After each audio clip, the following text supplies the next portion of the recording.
Muito bem, graças a Deus pelo dia que o Senhor nos concede, pela imensa graça do Senhor que foi derramada sobre todos nós, né?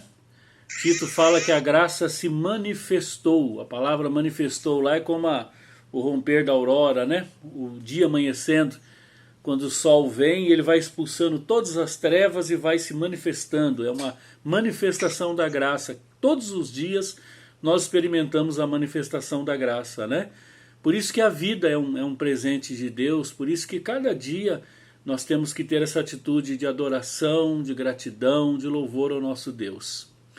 Hoje eu quero falar um pouquinho sobre um texto que Paulo escreve aos Filipenses, no capítulo 3, e ele diz assim, a partir do verso 12, ele diz assim: não que eu o tenha já recebido ou tenha obtido a perfeição, mas prossigo para conquistar aquilo para que também fui conquistado por Cristo Jesus.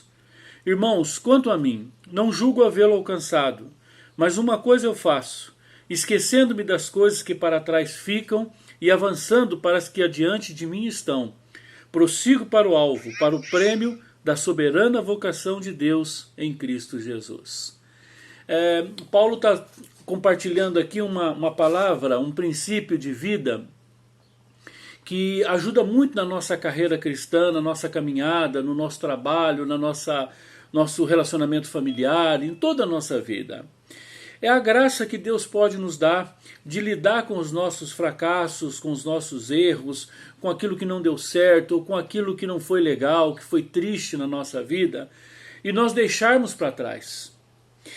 O passado, ele exerce um poder muito grande sobre nós. Algumas pessoas chegam a dizer que 30 a 40% das nossas preocupações são com o passado, né? 50% são com o nosso futuro e 10% só com o nosso presente. Ou seja, nós vivemos ancorados no passado, sofrendo pelo futuro e não percebendo o presente passar, né? Não sei se esses números estão exatamente certos, mas a gente percebe que nós oscilamos muito entre a ansiedade do futuro e a angústia do passado. As sombras terríveis do passado, dos nossos erros, aquilo que não deu certo, com os medos sendo projetados para o futuro. E nós perdemos nesses dois polos, nós perdemos o que temos de melhor, e é o mais fascinante da vida, que é hoje, que é o presente.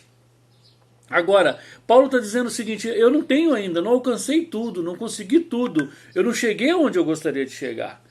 Eu ainda não tenho certeza das coisas, né, tão claras para mim assim. Mas uma coisa eu faço. Eu me esqueço das coisas que para trás ficam e eu prossigo para o alvo. É impressionante que o passado ele tem uma capacidade de nos aprisionar mediante a culpa. O instrumento de prisão que o passado usa para nos aprisionar no presente e gerar um temor no futuro é a culpa. E muitas pessoas carregam culpas das mais variadas, das mais inusitadas que a gente pode imaginar. Né? Culpa por ter feito muito, culpa por não fazer, culpa. Né? A gente tem essa tendência de carregar essa culpa e ficar preso ao passado. Segundo esse texto aqui, uma das maneiras da gente ter uma vida plena em Deus e satisfatória hoje é nós nos libertarmos do passado. Nós rompermos com o nosso passado, nós olharmos nosso passado com gratidão. Esses dias estava conversando com uma pessoa e ela lamentando muito as suas escolhas erradas, e ela disse assim: pastor, eu gostaria tanto que Deus me desse a oportunidade de voltar atrás e com a cabeça que eu tenho hoje fazer as decisões certas que eu fiz errada no passado. E eu disse para ela: olha, só que naquele momento que você fez aquelas decisões, você achava que isso era o certo. Você foi 100% sincera diante das suas decisões. Nós somos muito duros, nós somos muito cobradores, muito severos com as nossas decisões do passado, porque nós temos as consequências. Né? Nós conseguimos olhar os nossos erros e agora, olhando para trás, a gente diz: não devia ser assim.